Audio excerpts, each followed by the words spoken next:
ఆకాశవాణి జాతీయ వార్తలు చదువుతున్నది పొన్నగంటి సుధా. ముందుగా ముఖ్యాంశాలు. అంతరిక్ష రంగంలో భారత్ సాధించిన ప్రగతి పౌరుల జీవితాలను సులభతరం చేస్తోందని ప్రధానమంత్రి నరేంద్ర మోదీ పేర్కొన్నారు. రైతులు, ఉత్పత్తిదారుల ప్రయోజనాలను కాపాడటానికి ప్రభుత్వం కట్టుబడి ఉందని కేంద్ర మంత్రి ఎస్ జయశంకర్ స్పష్టం చేశారు. నాణ్యమైన ఉత్పత్తులను ప్రపంచ దేశాలకు అందించటమే ఆత్మనిర్భర్ భారత్ ఉద్దేశమని రక్షణ మంత్రి రాజ్నాథ్ సింగ్ తెలియజేశారు. ఇస్రో రూపొందించిన జియో పోర్టల్ రైతులకు ఎంతగానో ఉపయోగపడుతుందని కేంద్ర మంత్రి శివరాజ్ సింగ్ చౌహాన్ అన్నారు. ఇక వార్తల వివరాలు. అత్యాధునిక సాంకేతిక పరిజ్ఞానంలో భారతదేశం వేగంగా ముందుకు సాగుతోందని ప్రధానమంత్రి నరేంద్ర మోదీ పేర్కొన్నారు. జాతీయ అంతరిక్ష దినోత్సవం సందర్భంగా అంతరిక్ష రంగానికి చెందిన శాస్త్రవేత్తలు తదితరులకు ఆయన ఈరోజు ఒక వీడియో సందేశంలో శుభాకాంక్షలు తెలిపారు. భారత్ త్వరలో గగనయాన్ మిషన్ను ప్రారంభించనుందని, భవిష్యత్ కాలంలో తన సొంత అంతరిక్ష కేంద్రాన్ని నిర్మిస్తుందని ప్రధానమంత్రి అన్నారు. గడిచిన 11 సంవత్సరాల్లో ప్రభుత్వం అంతరిక్ష రంగంలో అనేక సంస్కరణలను అమలు చేసిందని, అంతరిక్ష రంగం ఒకదాని తర్వాత ఒకటి మైలురాయిని సాధిస్తోందని, ఈ పురోగతి సాధారణ పౌరుల జీవితాలను సులభతరం చేస్తోందని ప్రధానమంత్రి పేర్కొంటూ, स्पेस सेक्टर में एक के बाद एक नए माइलस्टोन गणना ये भारत और भारत के वैज्ञानिकों का स्वभाव बन गया है।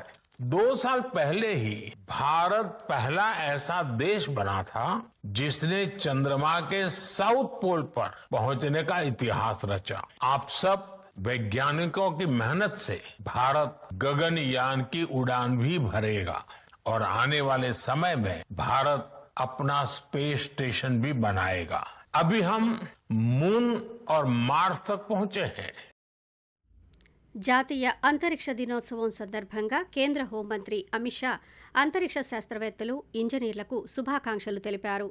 దేశ ప్రజల ఆకాంక్షలను నెరవేర్చడానికి ఇస్రో చంద్రయాన్, ఆదిత్య వంటి మిషన్లను కొనసాగిస్తుందని కేంద్ర హోంమంత్రి సామాజిక మాధ్యమ సందేశంలో పేర్కొన్నారు. వాతావరణ పరిస్థితులకు సంబంధించిన ఖచ్చితమైన సమాచారాన్ని అందించే జియో పోర్టల్ను భారత అంతరిక్ష పరిశోధనా సంస్థ ఇస్రో అభివృద్ధి చేసిందని కేంద్ర వ్యవసాయం, రైతు సంక్షేమ శాఖ మంత్రి శివరాజ్ సింగ్ చౌహాన్ అన్నారు. రైతులు తమ పంటల ప్రణాళికను రూపొందించుకునేందుకు ఇది ఎంతగానో ఉపయోగపడుతుందని పేర్కొంటూ భారత అంతరిక్ష శాస్త్రవేత్తల కృషిని ఆయన ప్రశంసించారు. ఉపగ్రహ ఆధారిత రిమోట్ సెన్సింగ్ విధానం ద్వారా ప్రభుత్వం ఇప్పుడు పంట నష్టాలపై ఖచ్చితమైన వివరాలను సేకరించగలదని, తద్వారా ఫసల్ బీమా యోజన కింద రైతులకు సరైన పరిహారం లభిస్తుందన్నారు.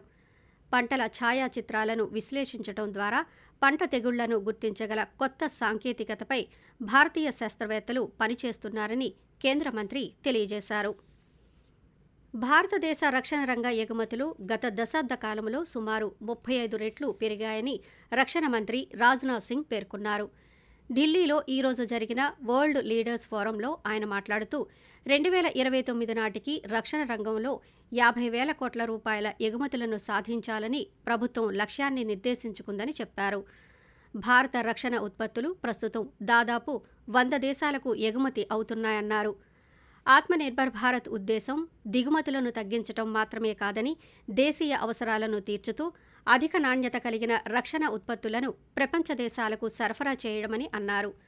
ప్రధానమంత్రి నరేంద్ర మోదీ నాయకత్వంలో దేశ రక్షణ రంగ బడ్జెట్ గణనీయంగా పెరిగిందని రక్షణ మంత్రి పేర్కొంటూ, 1,000 करोड़ रुपए की लागत से 97 तेजस फाइटर प्लेन्स बनाने का नया ऑर्डर दे दिया है और इसके पहले भी एशियन को 48,000 करोड़ रुपए की लागत से 83 एयरक्राफ्ट बनाने का भी ऑर्डर दिया गया था। हमारा तेजस एयरक्राफ्ट भारत की इंडिजिनस डिफेंस कैपेबिलिटीज का शानदार उदाहरण बनने वाला है, यह मैं विश्वास के साथ कह सकता हूँ।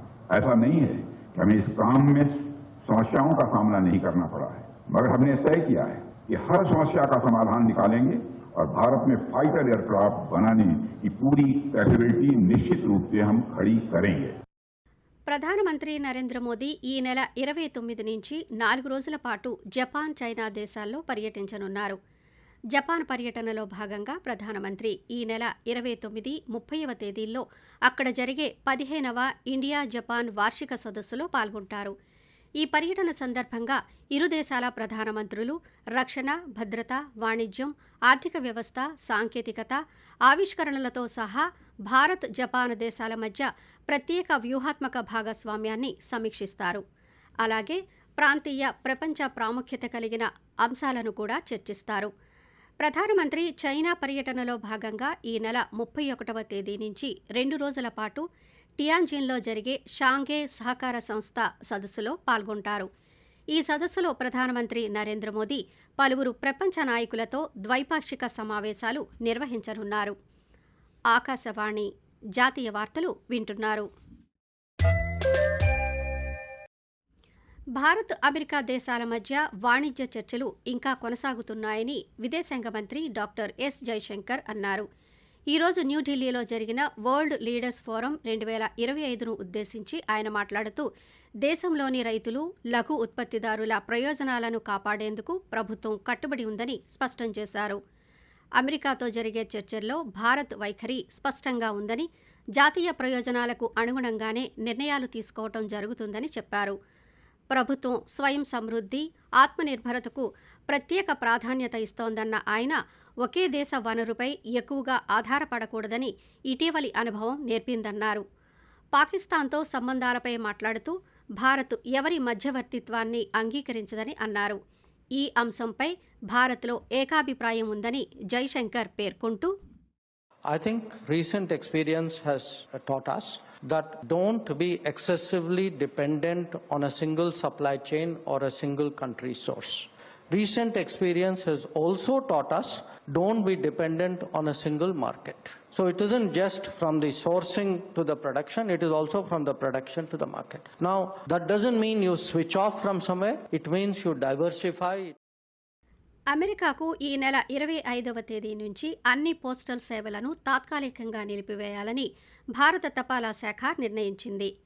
$800 వరకు విలువైన వస్తువులకు సుంకం మినహాయింపును ఉపసంహరించుకోవాలని అమెరికా ప్రభుత్వం ఉత్తర్వులు జారీ చేయడంతో తపాలా శాఖ ఈ నిర్ణయం తీసుకుంది.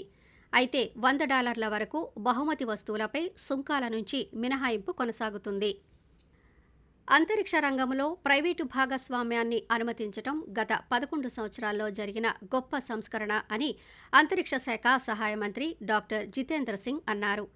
ఈరోజు న్యూఢిల్లీలో జరిగిన 2వ జాతీయ అంతరిక్ష దినోత్సవ కార్యక్రమంలో ఆయన మాట్లాడుతూ సంస్కరణ, పనితీరు, పరివర్తన అనే మంత్రంతో అంతరిక్ష రంగం పురోగమిస్తోందన్నారు.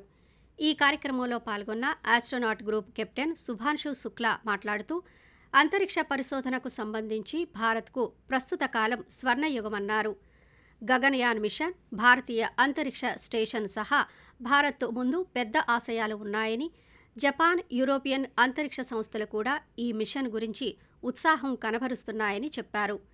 2035 నాటికి భారతీయ అంతరిక్ష స్టేషన్ ఏర్పాటు కానుందని, మొదటి మాడ్యూల్ 2028 నాటికి అందుబాటులోకి వస్తుందని ISRO chairman doctor V Narayanan తెలియజేస్తూ We are going to have a space station called BAS.